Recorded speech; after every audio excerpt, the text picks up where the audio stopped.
the covering of your face leads to erratic in riots can lead to super erratic behavior, because the guy throwing rocks at the passing police cars or burning the Waymo doesn't think about like, oh, I wonder, this is not who I am.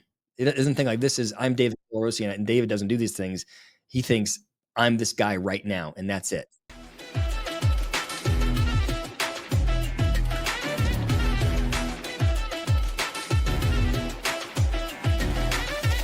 What's up, Dave? Rob, how are you? Well, for those who've been following, my own personal saga, I think there's some upsides here. You can see I got the sign up. Last time we recorded, I had just thrown out my back, and so even sitting here for the time that we recorded the episode was quite the task for me. Mm-hmm. And listeners may have realized that it's been over a week since we've released a podcast, and that was because I was in bad shape when we were supposed to record last time we recorded. But I'm on the mend. I'm fresh. I'm fresh out of a little heart procedure. So that I think I've said on here before, I was recently diagnosed with AFib, atrial fibrillation, and I had a little procedure done last week to fix it. So let's hope it fixes it. Well, I'm glad you brought it up, because I would have brought it up anyway. So I fly out to St. Louis, and Rob and I have a day-long retreat that our company does, where we celebrate how we do assessments and how we do executive coaching and those kinds of things. Rob, you have never looked, I'm trying to think of a nice way. You've never looked, you looked like you were straight out of hell. You were sitting down. I mean, you just weren't moving, but then you got up to like plug something in, and I could not believe that you were there. The way you waddled over to the outlet, I was like, what are you doing here? You look so rickety. Yeah, it was I was doing like the senior shuffle, right? I wasn't really lifting my my feet up. I was just shuffling. I decided to attend this particular monthly offsite because we had a speaker coming in that I wanted to listen to. If he had not been there, I was in rough shape. It was not great. And I was thinking too, like I was sitting right in front. Yes. And this guy's just staring at me the whole time. And again, I look white as a ghost. I'm shuffling. Yes. I was like, oh, it's probably not the best person for him to be making more consistent eye contact with. Yeah. It was probably a bad idea. I no joke was thinking that I needed to get up and switch chairs with you, because your chair was originally not facing the front. So you're like cranking your back trying to see what's happening. Yeah, I know. Then I kept like moving it around and stuff like that. Yeah, it was rough. It was rough. So it was it was a poor choice. I feel like we need to do a bit of a rewind to our last conversation, because there was a bit of a wager. Yes. That the Democrats you disappointed me. Yeah. So remind everyone what our wager was. I thought that in the wake of the Trump-Musk conflict, that the political left would end up siding with Trump, and the political right would end up siding with Musk. And they did not.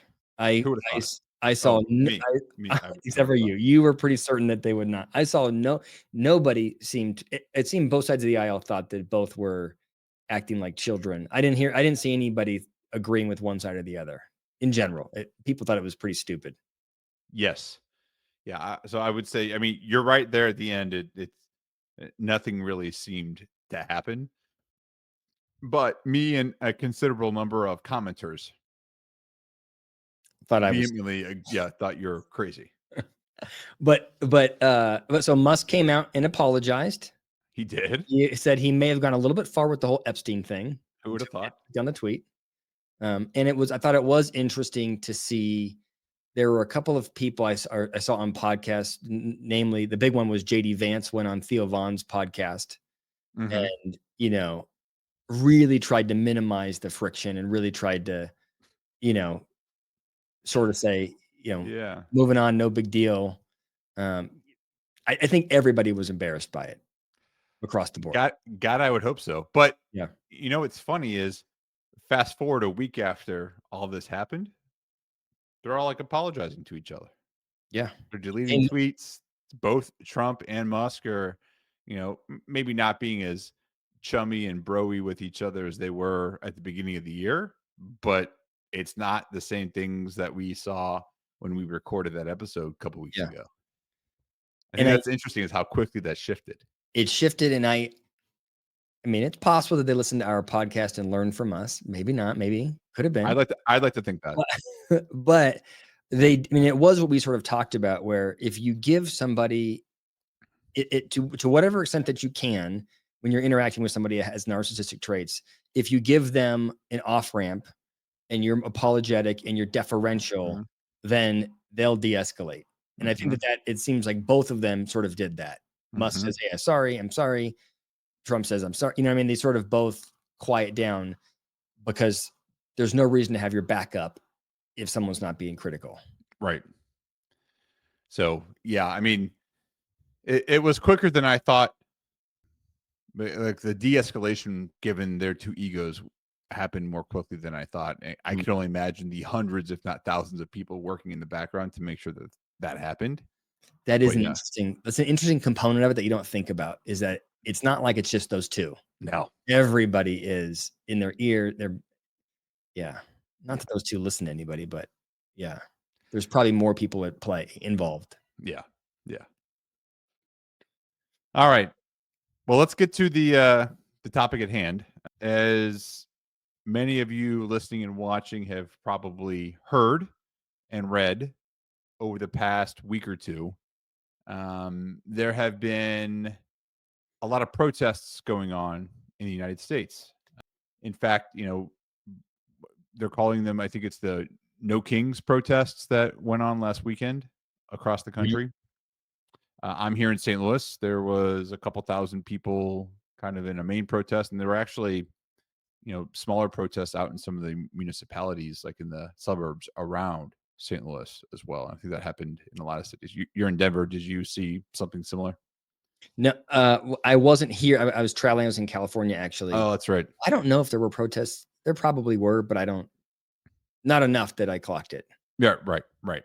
It made local news and everything. In fact, I was getting that procedure done last week, and there were a couple nurses who were helping me out, and they were talking about it, and they don't live like close to like the city, like downtown St. Louis. They live further out, and they were both talking about making sure not to come into St. Louis over the weekend because there was some fear around what the protest could turn into. Mhm. And listening to that, and they are 2 of many examples of people I'm sure who thought something similar when all of these things were going on. I would say that was particularly noticeable out in LA. You said you were in California. Yeah, the news was swarming around the Los Angeles area because some of the protests got violent.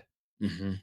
All I Mhm. saw were pictures of those Waymos with uh, non-functional cameras on top of their cars. Yeah. Yeah. I saw yeah, my Instagram, I mean, it's just so interesting because I think people what you saw was very different depending on your feed.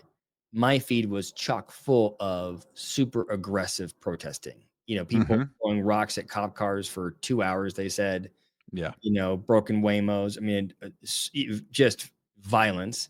And I think other people saw really peaceful protests, no big deal. right, Depending on, I mean, I must linger on violence or something because that's what I was served. right. I think a lot of what I was reading was how certainly those riots that occurred in California, I mean, they occurred, but were not necessarily indicative or representative of the larger protests that were happening in the area, and that continued to happen, you know, the following week across the country. Yeah, so I was out in California for a workshop. It was like a day long workshop, and I had to drive to Mhm. LAX, which is, and I had to drive right through Los Angeles. And I asked people in the workshop, "Hey, how bad is this going to be for me to drive through the protests or through the riots?" And they were like, "What are you talking about?" Yeah. In all of LA, they were talking about like 8 blocks where there's a protest. Mhm. It's not affecting anything. it's been blown totally out of proportion. That was Yeah. the perspective of the people in the workshop. Mhm. Mhm. It reminded me, I mean, it's not the same thing, but, you know, I live in St. Louis, and what was it, around 2015, there were the, protests, some of which that turned more violent in Ferguson, which is a suburb north of St. Louis. Mhm. And, you know, that happened, that was a multi-day event. Um, but I remember, yeah, reading things too and thinking, and reading things like, "Oh my god, you know, the city of St. Louis is, you know, burning down. It's a catastrophe," and things like that. And yeah, I mean, if you weren't in that, you know, mile, you know, or so of area, It's and, funny you you said weren't watching the news, you wouldn't know necessarily that things were happening. yeah. But again, the stories that you read, there's Mhm, probably a reason why they try to be a bit more um, sensational. mhm, mhm. So what do you think that I mean, there's different pieces of this that I think are important to talk about. The first is why why do you think I think there's an obvious answer to it, but then maybe a less obvious that why does the media have this need to be so polarized? Why are we all in and or all out on something like this? Because Right. you read the media about Ferguson, for example. I mean, everything I read suggest. I mean, I still feel like Ferguson must be the most dangerous place on the planet based Right. on what I remember. That's 10 years ago, and I still remember how badly it was. The situation was, at least how it was described. Right. Same with Los Angeles, you have like this idea. Um, eh, why do we have to either be that or all the way to it's just peaceful protest? Because in LA there was violence. I mean, I've seen Sure. there was violence, but I feel like the news will also say nothing's happening, everybody's overreacting, no big deal. And I don't understand the benefit of being so black and white about things.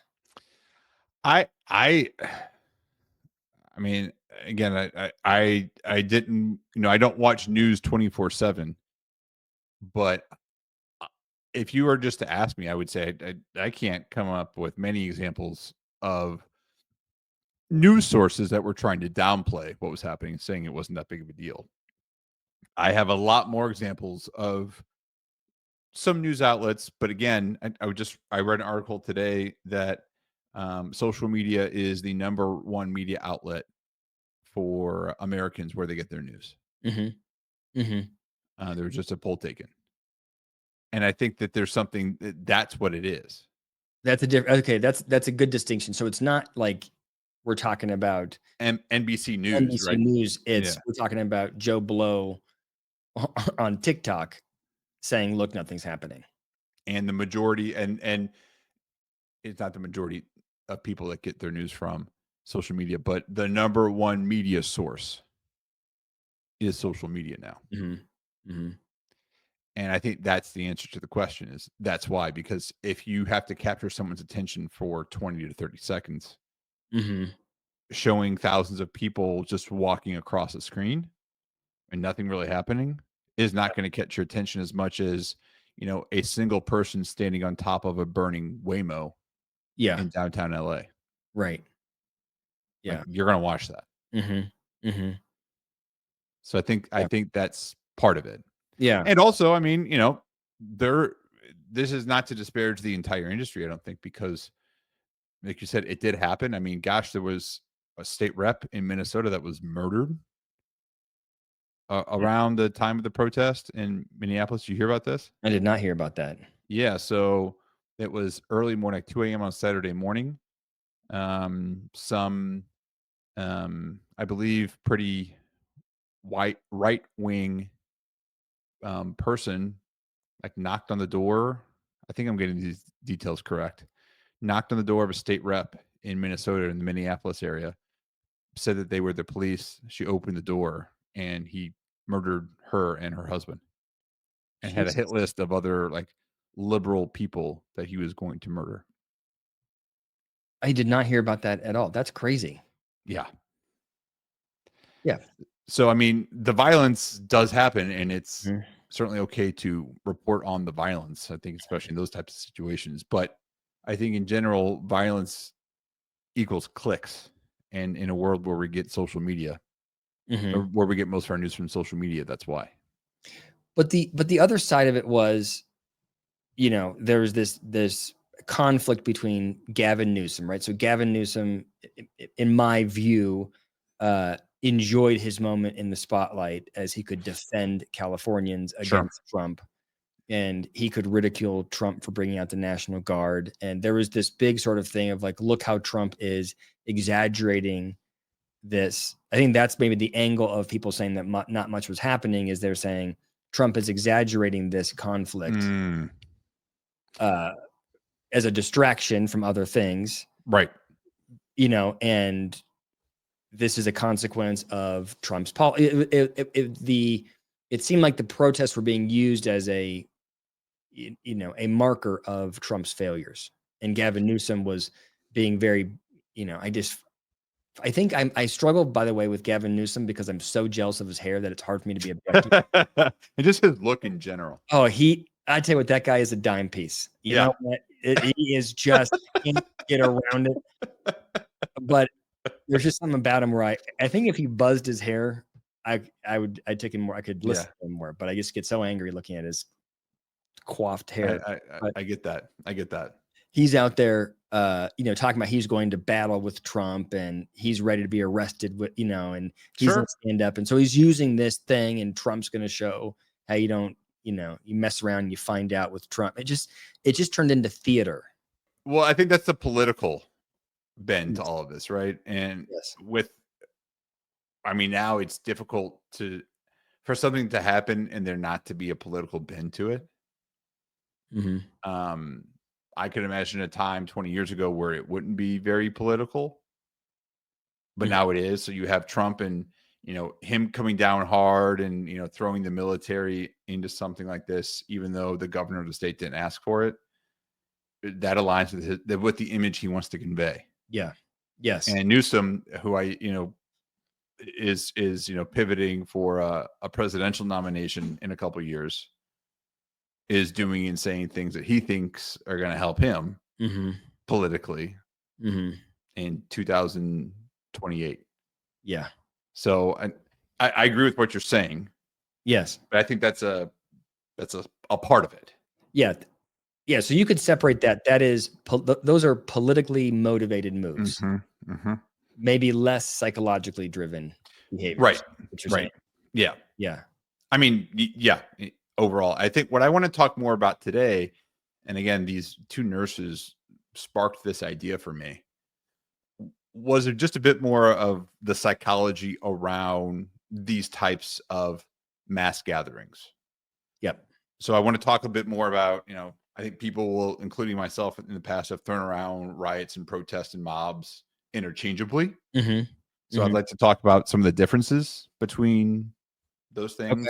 I'd like to talk about, like what causes these, gatherings to happen in the first place. What's the psychological profile of individuals who are likely to engage in these types of gatherings Mm-hmm. and what they hope to achieve.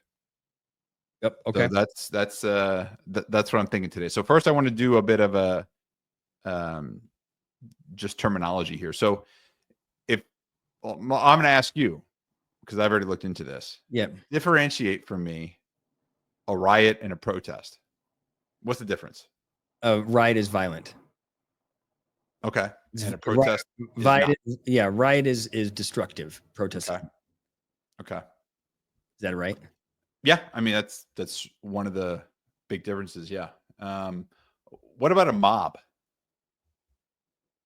Mob is a mob. Okay. I don't know. A mob is a smaller group. It's a smaller riot. Yeah. I don't know. So that was difficult for me to figure out too. So what I found from psychologists who study this is they consider the mob is the group of people themselves, and the protest and or riot is the action that they're taking. So Oh, the mob is the powder keg. The riot is when it explodes. got it. Okay. So you could have a mob that's protesting. Mm-hmm. I and you can understand. have a mob that's rioting. Yep. Okay. So it's the action that they're taking. But to your Yep. point, yes, that's usually the difference between um, these different terms here Uh-huh. is, yeah, protest is usually a bit more organized, right? So I mean, Yep. people, I remember as a teenager, and I don't remember what this was, but just finding it really silly that people would get a permit to protest. Because in my mind, protest was like a riot. It's like, hold on, so you're getting Yes. permission Right. to go, you know, break shit? Y That's weird. yeah. But no, it's organized, usually calm, more peaceful Mhm. type of gathering, usually in some public setting. And then to your point, the riot is, sometimes protests become riots and Mhm. sometimes riots just happen, but riots are less organized, are a bit more reactive, and usually have some sense of violence either towards property or people Mhm. associated with them. Mhm. So I think, for example, to kind of pull it all together, what we saw across a lot of the United States, and I was even, and we were talking about this before we started, but I mean, was even a protest, I think, today in Barcelona, and there have been other protests in lots of Southern Europe recently, either have already happened or plan to happen around over tourism. A lot Mhm. of people who live in these cities, I forget what it was, but I saw a picture. It said something like Barcelona has a population of 1.5 million people, but every year gets like 15 million tourists. Tourists. Yeah. Wow. So there were protests around that. But again, those are a bit more organized Yeah. and it's usually when things go a bit haywire, sometimes at night, things like that, where they turn into riots. Next question for you. So now that we've talked about some of this, what do you think?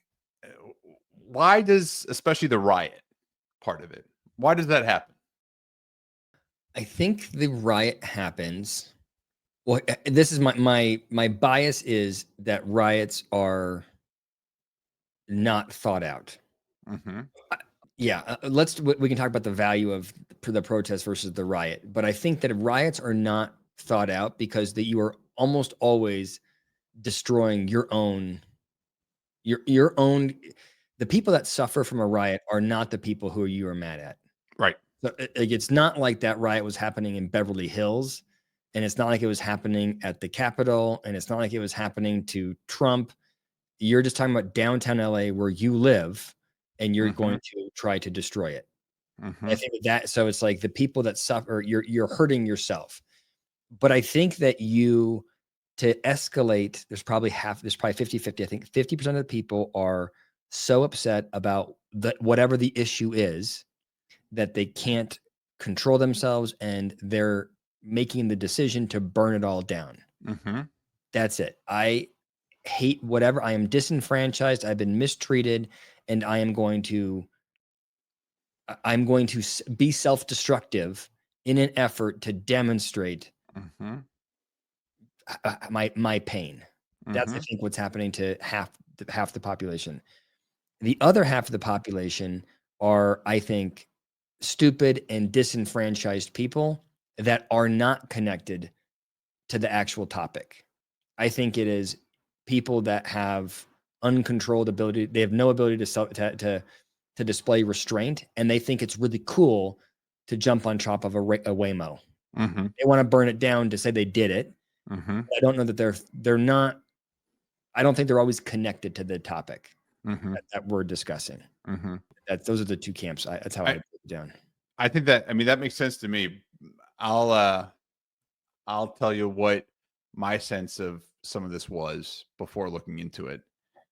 It seems to me like the less you have to lose, the more likely you are to engage. I think you said something similar in especially a riot. So if I feel like I have nothing to lose, and to your point, I have this feeling of disenfranchisement, or I feel like the reason people are out protesting or rioting is a cause that aligns to me for whatever reason, and I have not much to lose, that I'm going to go do it. The more I feel like I have to lose as a person, or the less connected I feel to the cause, the less likely I am to join something like this. So that was my orientation prior to looking into anything like this. Would you consider January 6th to be a riot? I think so. And so I think that's a good segue into talking about the psychological profile, Yeah. because I think it started, if I remember correctly, it started as a protest. Yep. So it started mostly peacefully. It was a deliberate gathering of people. So I'll talk a bit more about this. So being deliberate is one of the characteristics of a protest. We talked before about, having permits and things like that. There's a specific intention to either demonstrate or address some sense of to address some issue that people are Mhm. feeling. This group that is coming together is feeling. Yep. It was organized at first. Yep. There was a moral framing around it. So, we're coming to the Capitol because we feel that this election was stolen. Yes. And at first, at least my memory is most people, right? I mean, there weren't a lot of masks and things like that, people covering their faces. It was, hey, we're out here in the open. So I'm not hiding myself, which is another differentiator between a protest and a riot. And I think what devolved, what ended up happening, at least for the individuals who turned that protest into a riot, is the opposite. Why you and I remember this, and why I think it will be a historical event for our country, is not because of the protest, but because of the riot that it ensued. Right. Right, it became less organized. It became violent. There was destruction of property. There was, potential violence against individuals. I mean, some people were killed. Hmm. Um, you saw people trying to cover up their faces. I mean, not all of, if I remember, not all of them Everybody. very effectively. Yeah. There's a guy wearing a buffalo on his head, but Yeah. I think I just think it's an interesting sort of dynamic, because if you look at the breakdown of the population, at least in my mind, if I think about January 6th and I think about the riots in LA, it feels like you have this this whole group of people that are protesting, and then you have people that are at the front banging on the gates of the White House. They break down the gates of the White House. Then they get into the White House. And the experience of the person that is screaming, "Let me into the White House. I'm going to go stop the vote," is very different than the experience of the guy that is 2,000 people back, smoking dope and following the crowd. And I think that's the trouble. Same thing with if you look at the riots in LA, the lunatic with a motorcycle helmet on that's throwing rocks at the police cars that are passing by is very different than somebody out there that's just watching because he thinks it's cool. You know what I mean? Like, I think it's hard there's so many different psychological profiles in these big events. You're right. But I think what's interesting and unique about these experiences is the person smoking dope 2,000 people behind can turn into the person who's storming the gates, right? And so it's the same person. Their personality hasn't changed, That's interesting. Okay. right? They are the same person, but something is happening around them that causes them to make increasingly risky, what I would call risky, ill-informed, reactive decisions. And people who study this, we won't go too down into the details of all the different theories around why this happens. But yeah, I mean, there are some theories. One of them is called de-individuation, Mhm. which is kind of a loss of your sense of self or self-awareness in a crowd, Mhm. that can lead to very impulsive behavior. Can I give you a little a spiel about Yeah. de-individuation? De-individuation. I believe that this term, like, became popular when they did the Stanford Prison Experiment. Okay. Remember that? Uh-huh. They're trying to You want to figure out. describe it? Yeah. Describe it a So, little bit. I'm gonna probably butcher the study, but you'll get the ideas. They're trying to learn more about what happens to prisoners, both like what's the experience of it a prisoner, but more importantly, what's the impact of a guard. And what they found was that they brought these Stanford students in. I think there's 24 of them, and they created a jail on the Stanford property. Mhm. And they recruited. They just said, "Hey, we're going to pay you a little money if you come down and you're a prisoner, or if you're a guard." And at random, they chose who's the prisoner and who's the guard. They showed up. Guards got guard gear, prisoners got prisoner gear, and they were forced to. I think it was planned to go for like 3 weeks or something like that. I could have the time wrong, but they, in an effort to help people lose their identity that were the prisoners, they gave them numbers, and they wouldn't allow them to say their names, and they put them in cells, and they were told to be. Then the guards mistreated them. Yep.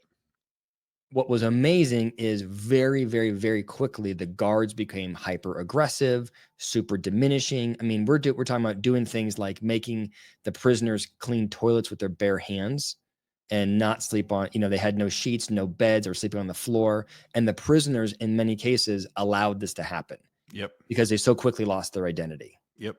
So the idea of losing your identity, it's a controversial study because Zimbardo, who was running it, was very unethical Yeah. and manipulated the prison guards in some ways.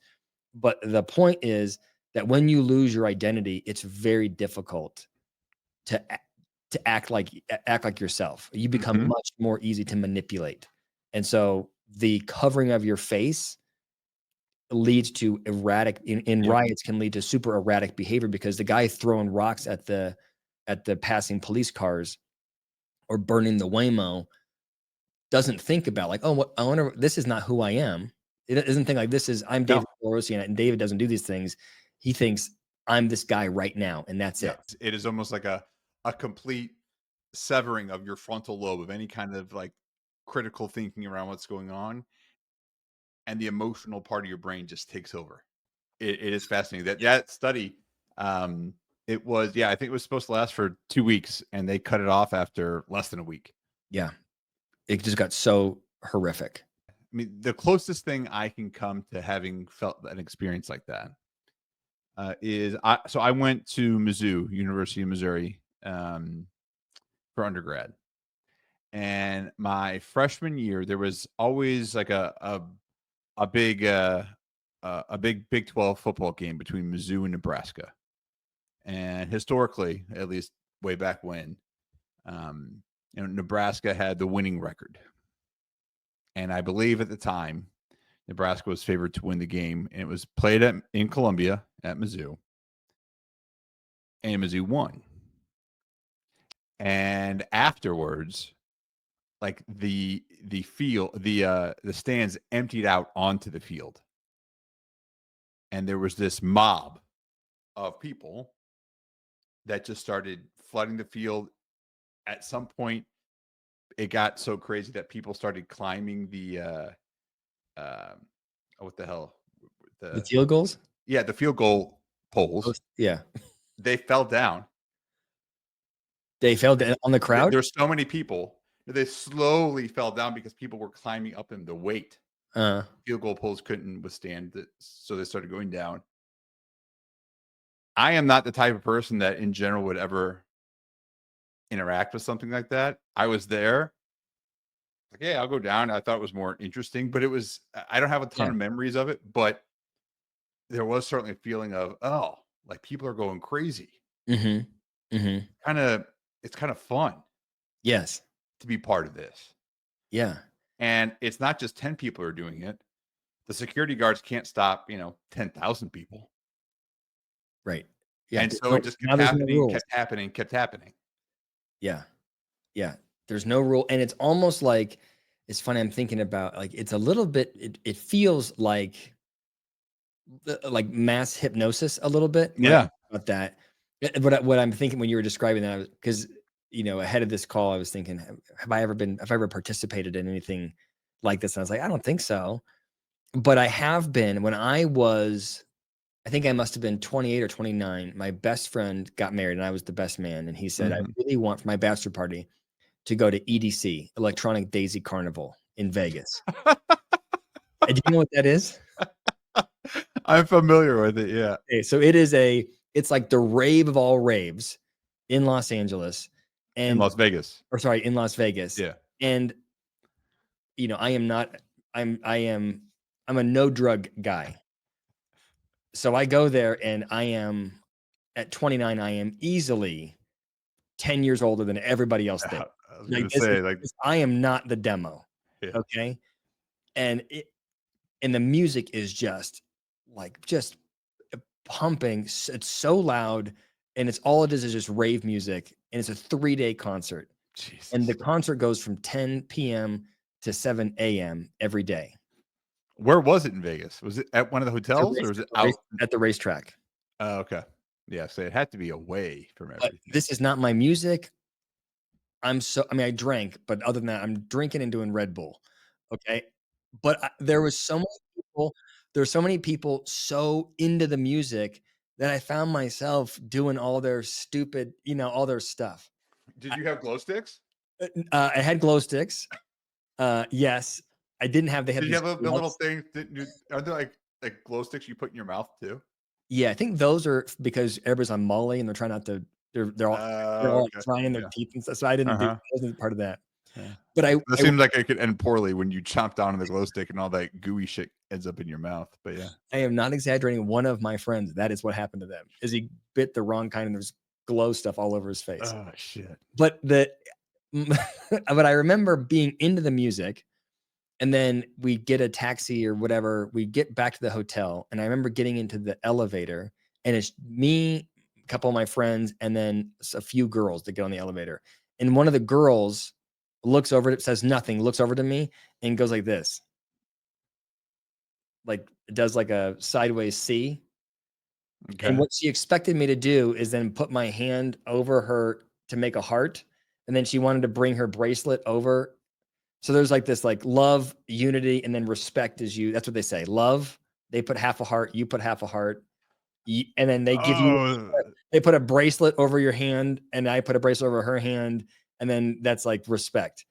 And I remember being in the elevator and being like, I so don't want to be anywhere near you or your hand. I don't want your freaking bracelet. Get away from me. But so it's like I felt like I was in a trance yeah. at the concert, and then I get to the hotel and I'm like, what? This is not who I am Yeah. at all. You know? Yeah. So I don't know. Yeah. Anyway, that's as close as I've ever All gotten right. to it. So yeah, so between the two of us, we don't engage in too many risky kind of public mass gatherings. Yeah. But you must be a protest guy. Why Like, do you say that? well, because I'm trying to think if I should start Go ahead, Dave. with the insult or what you I think you like to have your voice heard. Sure. So you're the only person I know that I think at least quarterly you write a letter to your congressperson. Is that right? And your mayor, like you're on a first name basis via letters to They have to know. political parties, right? So you Right. you will do that, even though in my mind nothing's going to come of it. In my mind, it's like it's a calorie burned for no reason. Right. And I also feel like a protest is a calorie burn. I'm not aware of any protests that have worked ever. Sure they have. When is it? What protest? When has a protest worked? I mean, I'm sure it's difficult to say that one single protest resulted in some sort of big outcome. But I mean, if you look at, you know, a protest is part of a larger movement, Yeah, I think those work. but So like, like civil rights, right? How many protests were happening in the 60s? okay, That was a number of protests, large gatherings that over time resulted in huge change, all right, that one, at all least right, in the US. okay, all right, all right. That's a reason. Okay, fine. I I'll think give you you go that. earlier than that, like women's suffrage in the United States, tons of protests in the 20s and before, for sure. I mean, okay, let's just say, okay, I'll grant you those. Okay, What you're essentially saying is that every 40 or 50 years, sure. a movement happens. But I but would say there's people protesting in the cities every weekend, and it's like I just feel like I guess you're aware of the cause, but I feel like it doesn't move the needle. I would also say more recently, I mean, we started this conversation, and I mentioned Ferguson, but Ferguson was one of many mostly protests, some that turned into riots, gatherings that happened in the United States around that time, 2013, 14, 15, 16, 17, Mhm. that resulted in probably the largest scale social change that as a 40-year-old I've experienced in the United States. I'm not sure you think what's the social change? Well, I mean, so right, wrong, or indifferent, the fact that the concept of diversity, equity, and inclusion, Yes. talking about people's identities, talking about multiple identities and intersectionality, how the who we are and how we see ourselves affects so many different Huh? aspects of who we are and what we do. Mhm. I think a lot of that is the result of what happened 10 to 12 years ago. Interesting. Maybe I would not have drawn the connection, but maybe I give it to you. Right. You're right, though, it's not the single protest, it's when you have protests nationally for a long Yeah. maybe in every case that you've described, though, you're talking about years of protesting and Sure. multiple protests. Right. I mean, so if you're trying to say that, oh, well, this single thing that's happening in LA isn't going to move the needle, is not going to stop Trump Mhm. or, what he wants to do, sure. Yeah. But I don't think that people who engage in these types of gatherings, they don't see it as a one-time event. I mean, I can tell you, at least in St. Louis, this is probably like the third.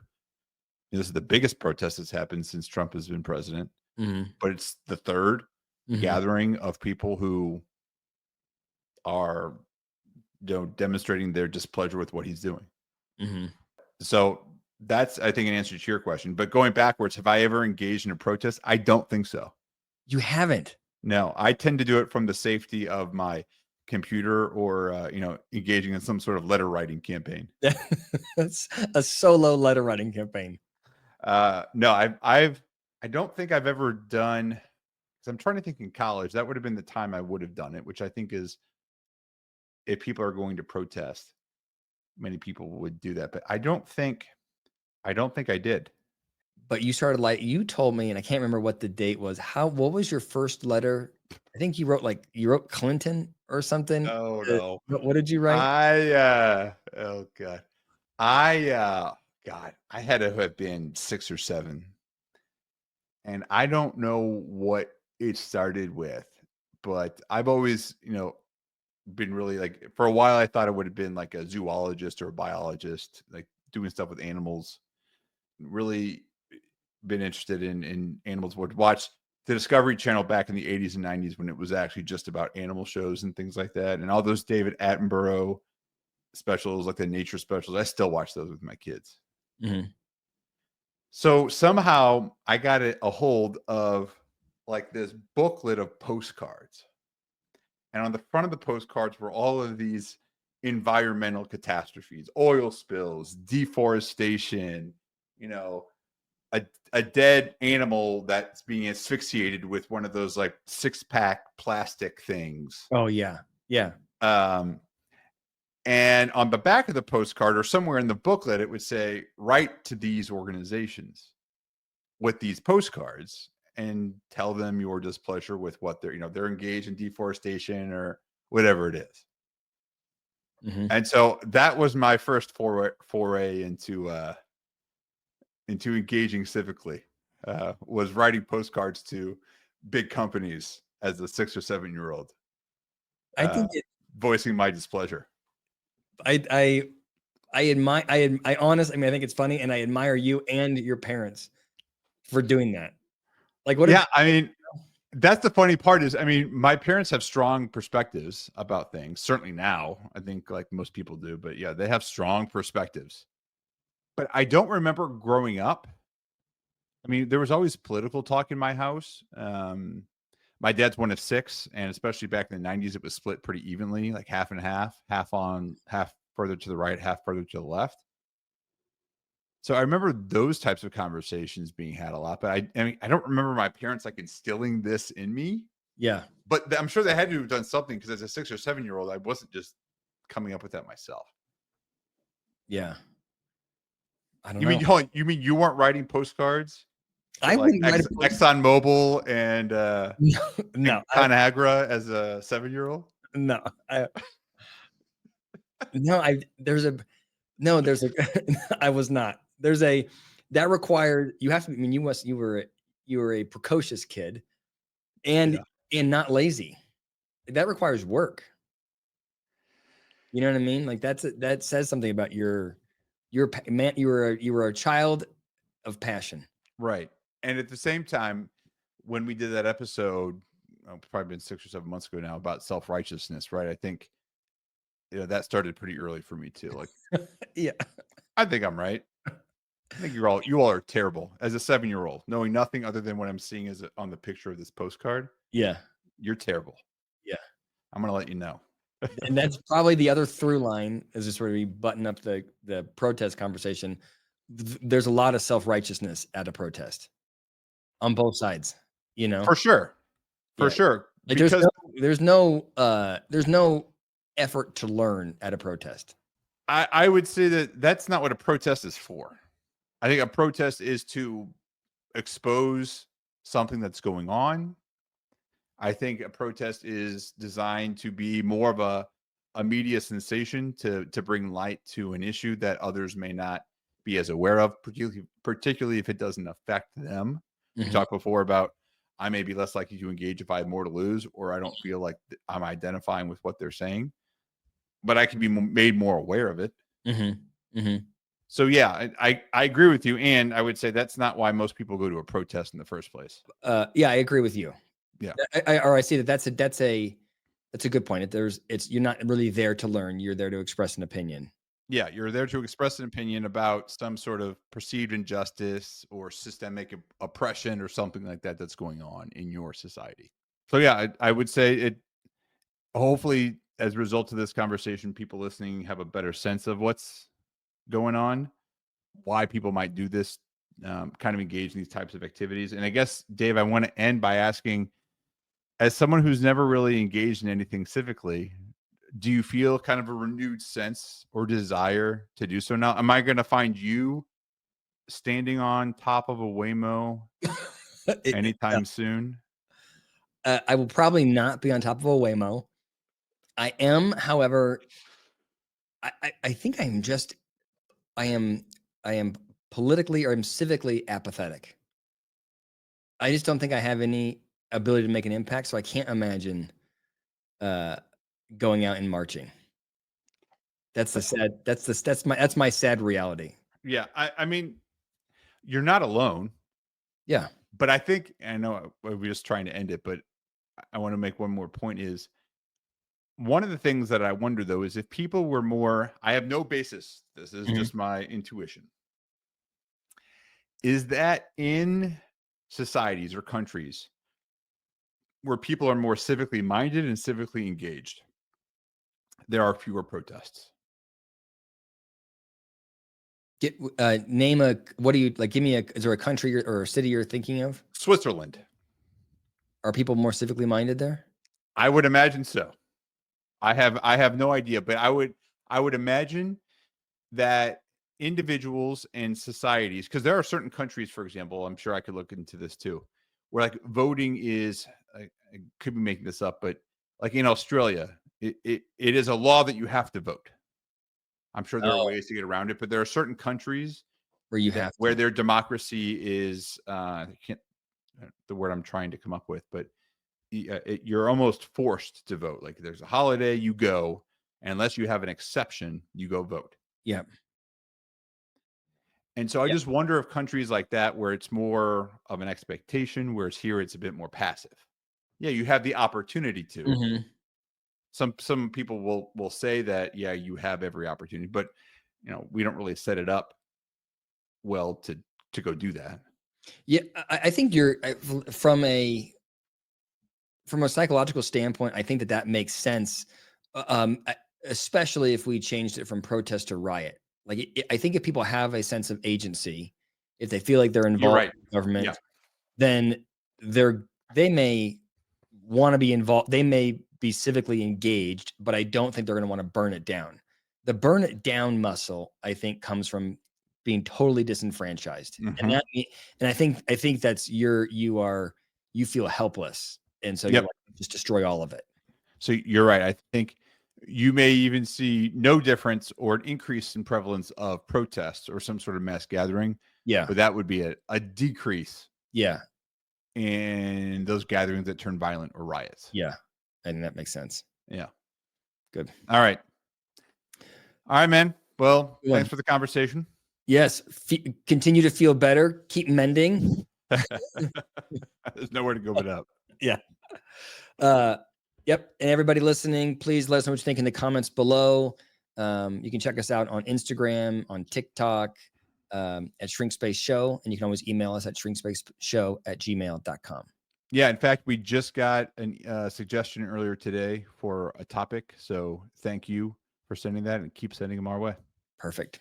All right. Thanks, Rob. Bye, everyone.